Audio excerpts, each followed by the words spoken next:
Hello, I'm Jen. Welcome back to my channel, Literary Love 123, where I like to use my master's in English to discuss horror from an academic and literary standpoint. Today, I'm going to be doing a little bit of that and also just a little bit of talking about my personal thoughts and feelings about Stephen King's newest release, You Like It Darker. So, after a quick intro, we will dive into my thoughts about this new book.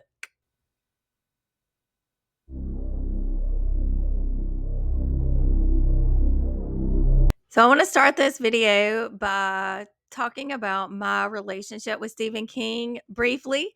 I first encountered his books at the age of 14 after I saw Pet Cemetery at a friend's house and absolutely fell in love with the movie and all the creepiness and the story behind it. And I was fortunate enough that my best friend's mother actually had this huge collection of Stephen King books. She let me borrow Pet Cemetery and all of his other books that I wanted to read, and that relationship just continued over the years. So, to sum it up quickly, in 2023, I graduated with my master's in English, and my thesis was titled Eclipsing the Patriarchy: The Power of Multi Generational Female Connection in Stephen King's It, Carrie, Gerald's Game, and Dolores Claiborne. So I approach King with both just, being a fan, but also being a scholar in his works, in particular, the works that I mentioned in my thesis. But that is just a quick background that I want to give you all. And now I want to move into, first of all, just taking a look at the cover of the book itself. I love the cover. I had pre-ordered it pretty much as soon as I knew that it was coming out, and until I had the book in my hands, I did not realize that this island is an alligator wrapping all the way around the cover. And I just think this cover is beautiful. I love the quote on the back. You like it darker? Fine, so do I. So let's get into the stories themselves. So I'm going to be reading from my notes, and some of this may seem very coherent and other parts may seem a bit rambly because I was just jotting things down as I went along. I started the book on May 23rd and I finished it in 4 days. And without taking all of these notes, I probably would have finished it faster.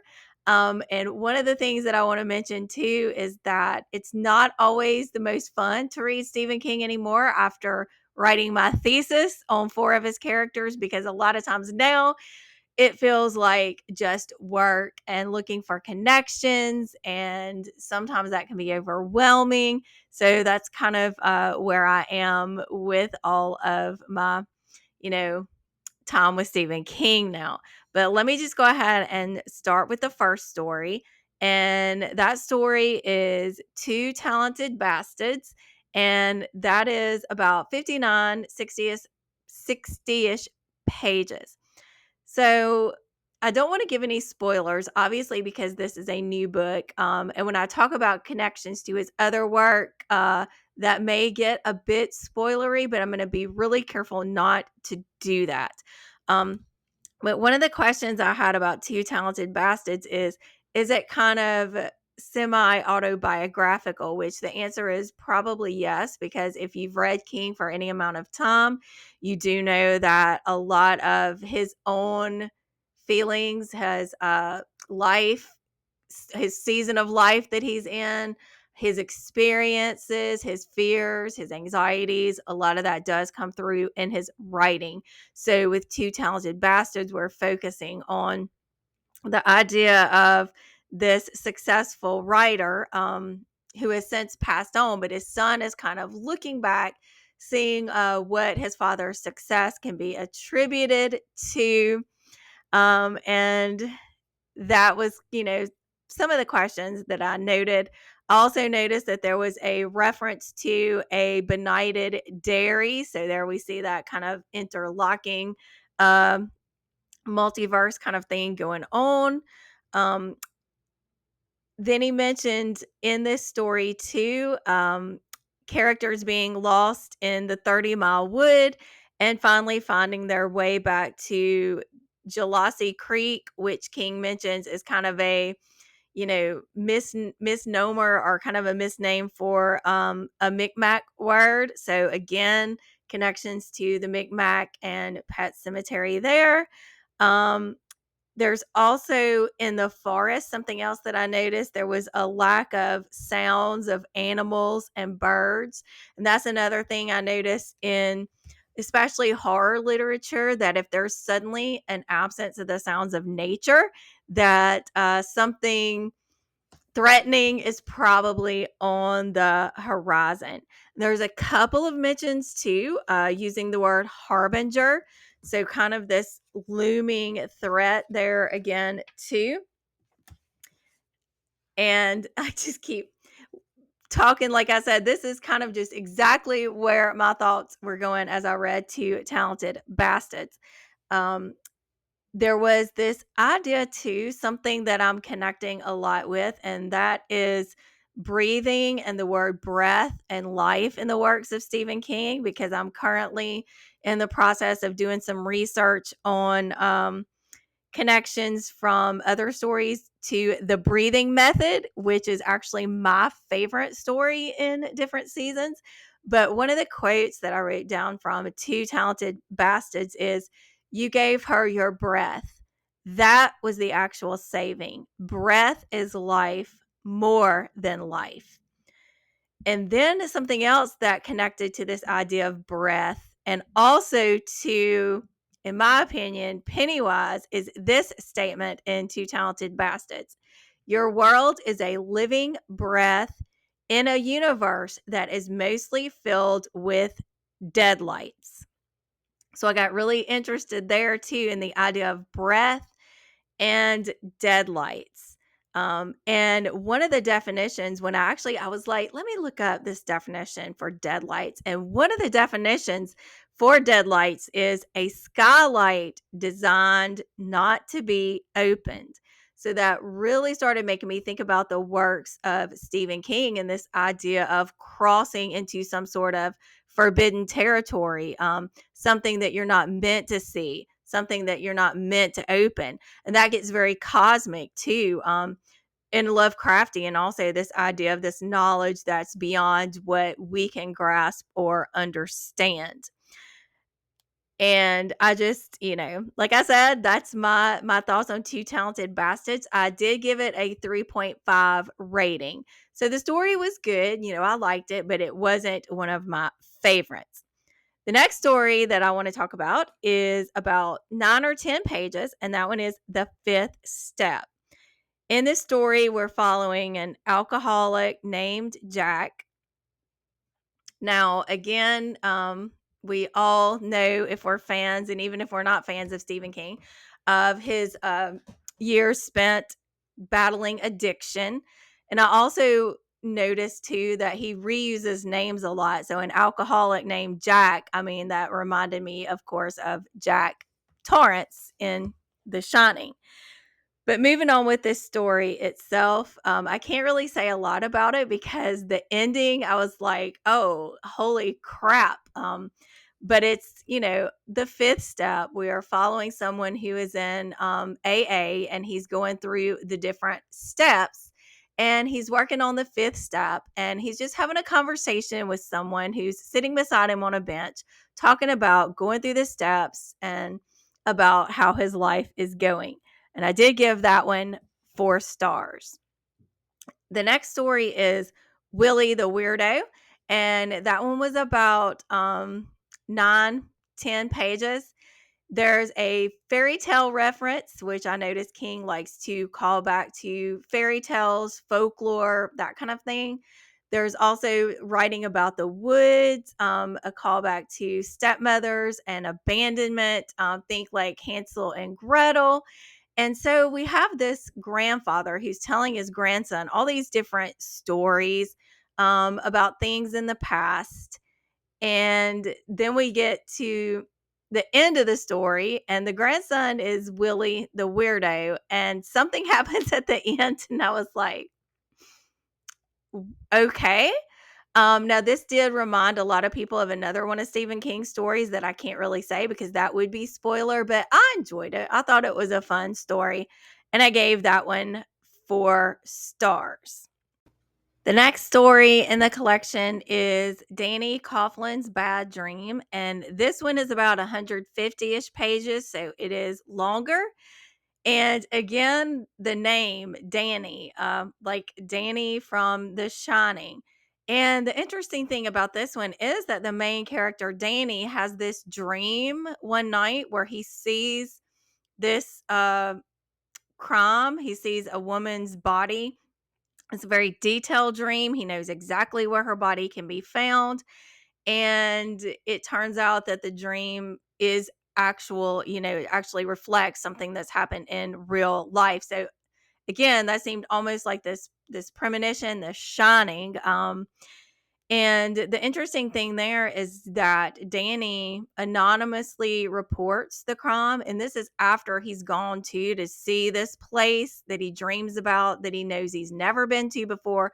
And everything is just how he saw it in the dream. And that may be a bit spoilery, but really the main part is this kind of dealing with um, this question about, is it really possible that he just dreamed this? Of course, the police are able to trace back that he's the one who made the anonymous call. And one of them, there are a few detectives who do pursue him, but one of them really like hounds him and hounds him and hounds him and just cannot seem to grasp onto the fact that Danny could be innocent, that he could have actually just dreamed of this murder and not committed it. And I gave this one, I can't say a lot about it again because it would be spoiler. I gave this one 4 stars, and I probably would have given it a 4.5, maybe even 5 stars if it hadn't gone on a little too much at the end. I would have preferred it to have wrapped up a bit sooner than what it did. Let me see. Then the next story is Finn. And that was one of my least favorite stories in the collection. And this one had been previously published. I don't know if it was just an ebook or audiobook or even a print book too, but I had not read it until this collection. And I didn't really like it very much. Initially, I thought I might because it starts off with this kind of doubling or doppelganger situation, which is one of the things that I do enjoy. And sometimes, if it's done in certain ways, such as it was in The Outsider by Stephen King, it can really creep me out. But this one just didn't really work for me. I didn't really get what was going on or what the point of it was.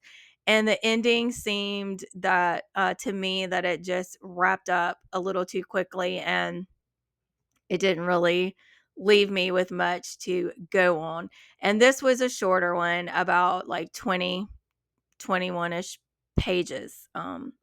But I did note that something was funny in this book because Finn, the main character, is talking to some people about his father's name. And he says, people misspell names all the time. My father's name was Stephen with a PH, and people were always for spelling it with a V or even an F like Stefan. And I just thought that was kind of funny. So that's really all I want to say about Finn. The next story, though, is one of my favorites in the entire collection, and that is on Slide In Road. And it's only like 21-ish pages. And it is a Southern Gothic story. Think very much in the vein of Flannery O'Connor's A Good Man is Hard to Find.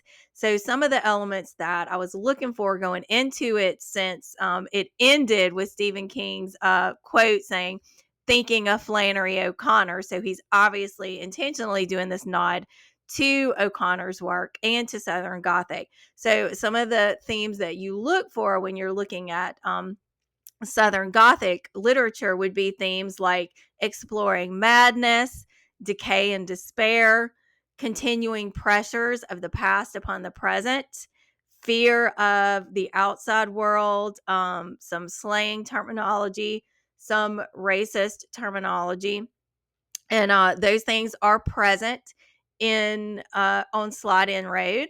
So we're following this family that's traveling.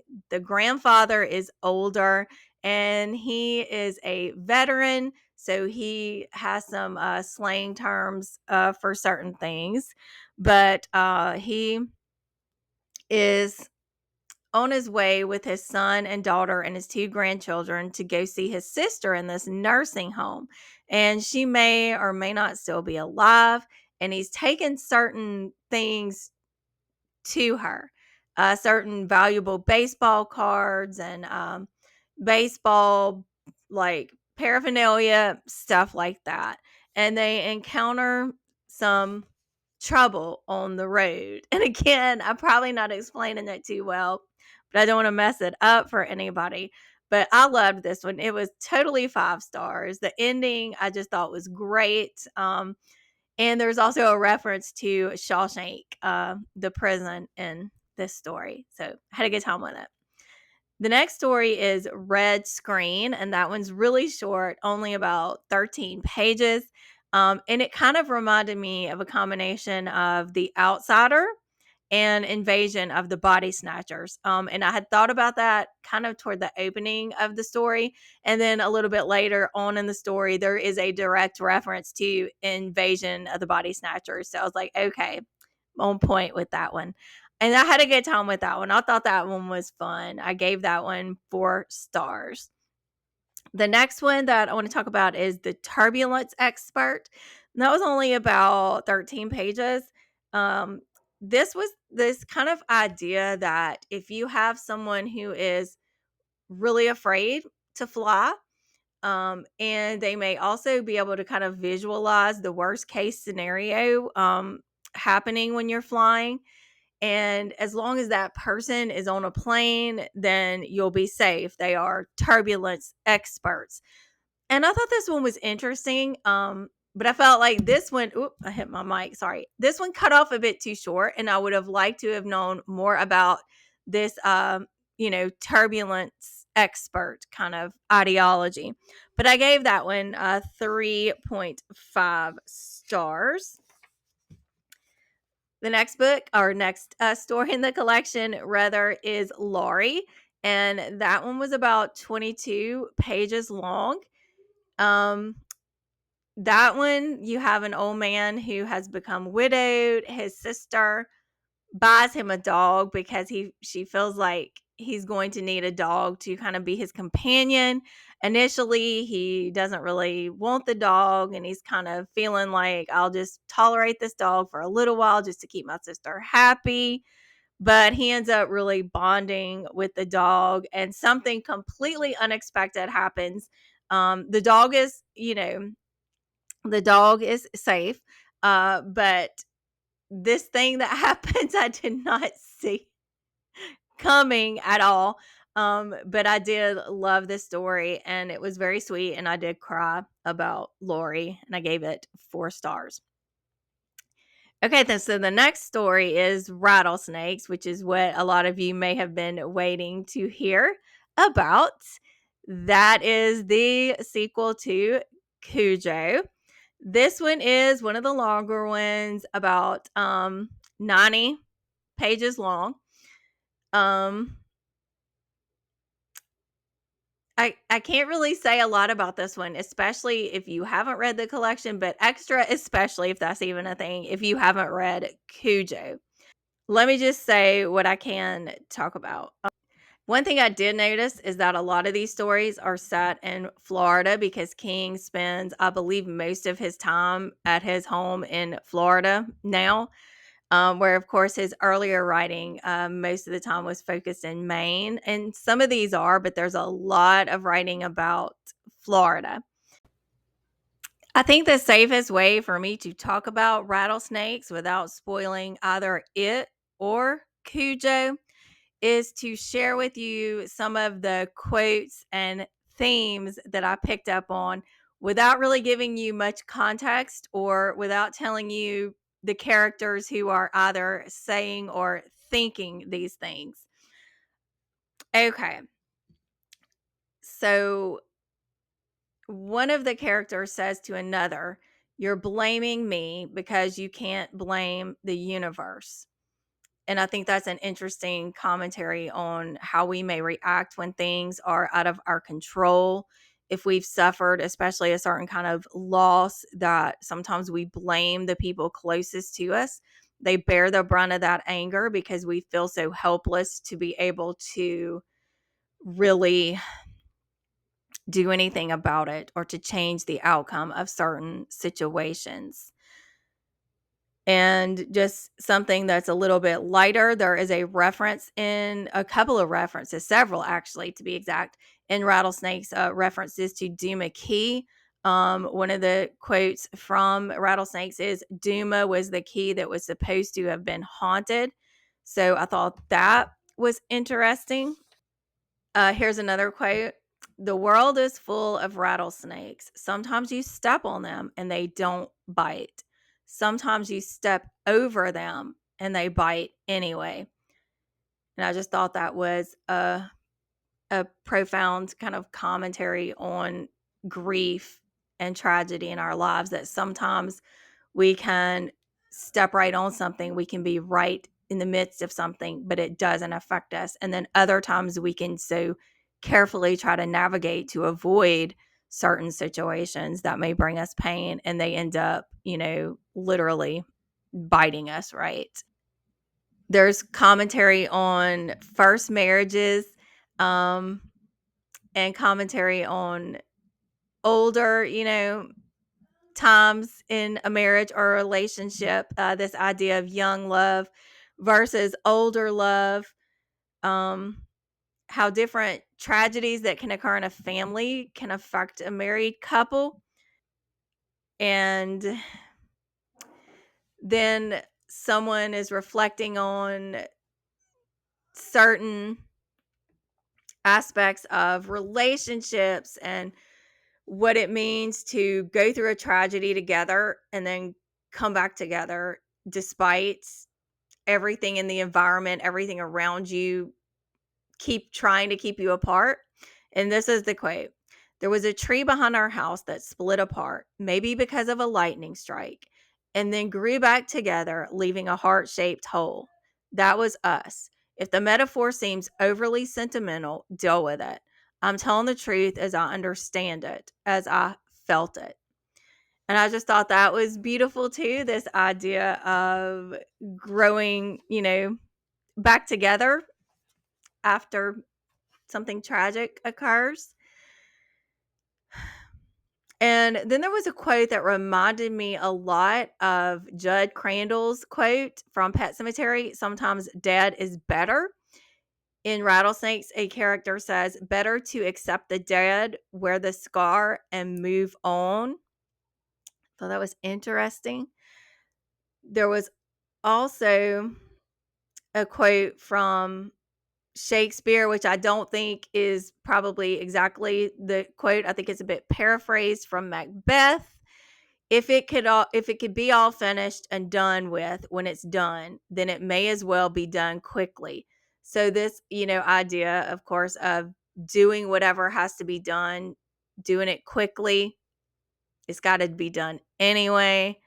Um, And that was probably very rambly because I was trying to be very careful. If you want some exact thoughts on rattlesnakes, please let me know, and I will give you some exact thoughts with huge spoiler warnings. But I obviously gave Rattlesnakes 5 stars, and I think I went through just about an entire box of Kleenex reading that story. The next story is The Dreamers, and that one is about, let me look at it, 30, 32-ish pages. It was very Lovecraftian. There was a mention too of eventually Lovecraft himself. One of his books, oops, Let me hit my mic and be very unprofessional. Uh, Beyond the Wall of Sleep was mentioned here. And there's also mention of Carl Jung's books, The Archetypes and the Collective Unconscious, and Memories, Dreams, and Reflections. So in The Dreamers, we have this character by the name of the Gentleman Scientist, and he is trying to break through the sleep barrier and to kind of see what may be on the other side. And the person telling the story goes to assist him, which, if you've read Lovecraft, you know that's a common trope or common plot development in Lovecraft's work, where you have someone who's going along to work aside someone else who is trying to do something that's going to connect to the other, parts of the universe, and it's never going to go very well for the people in this story. Um and I don't really want to say a lot about that one either, because that can get pretty spoilery also. Um But one of the things that the gentleman scientist says is, "You would be aiding me as I explore realms no psychologist, not even Jung, has visited, virgin territory."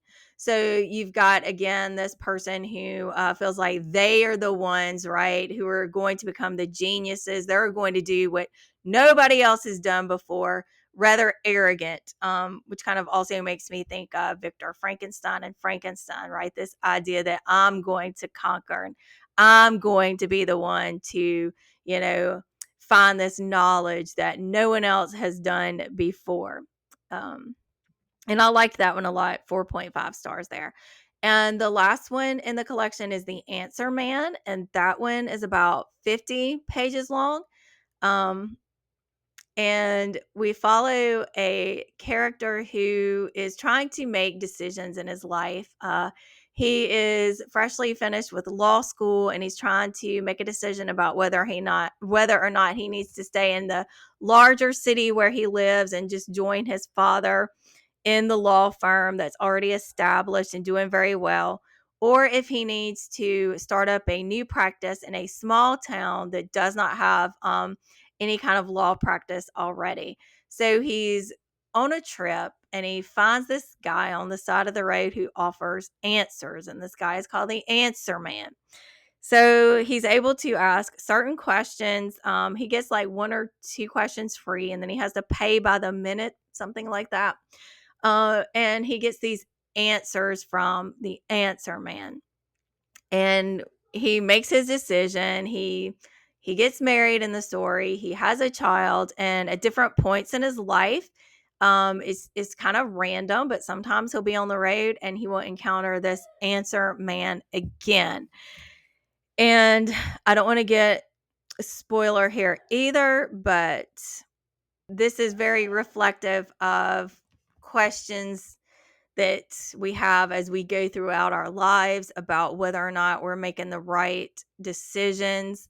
About, to me too, and personally, um, I felt like this one showed me that I don't always and probably ever really want to know the exact answers to certain questions about the future. This one I gave 3.5 stars to. It started off really strong though, but then I felt it began to just fall a bit flat for me.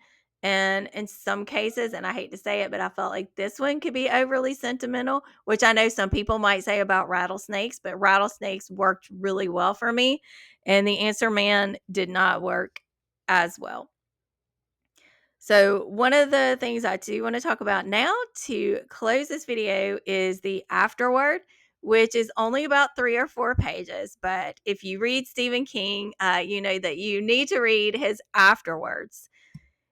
He wrote this, this quote here that I want to talk about. As a reader, all I know is that the exhilaration of leaving ordinary day-to-day life behind and bonding with people who don't exist seems to be a part of almost every life. And I love that as a reader. I love that, this idea of bonding and building relationships with characters. In particular, I built a very strong relationship with Beverly Marsh, Carrie White, Jesse Burlingame, and Dolores Claiborne over the time I spent working on my thesis. I feel like these women became my best friends, and for a lot of the time, they really were. And another quote from the afterword is this: I believe it is the unimaginative among us, those incapable of appreciating the dark side of make believe, who have been responsible for most of the world's woes. And I just love that. As a horror reader, I love that idea that those of us who read horror, we confront the very darkest of humanity, yet we are the ones often that I feel anyway can have such an impact on those around us. We can see things, I feel like, a lot of times that others may not be able to see, because we have met these fictional characters who really show us what some real life people are capable of. We can kind of see the signs. But at the same time, I also find that a lot of the horror community is very positive. It's very uplifting. We seem to be very well adjusted people. And I love that. I love the idea that it's because we read horror that we're able to be well adjusted, and we're able to talk about the darkest parts of humanity and still be good people, right? But anyway, I know this was probably a bit incoherent at times, because this is really just a fan of Stephen King and a scholar of his works, just putting everything out there to talk to you all about You Like It Darker. I would love to know what you think of the collection. Which stories were your favorites? What references did you pick up on that I missed? Because I know there are several. And I would also appreciate you if you would like this video, if you would share it, if you think others may be interested and want to continue this conversation. Subscribe if you haven't done so, and I will see you in my next video. And have a wonderful day or night. Bye.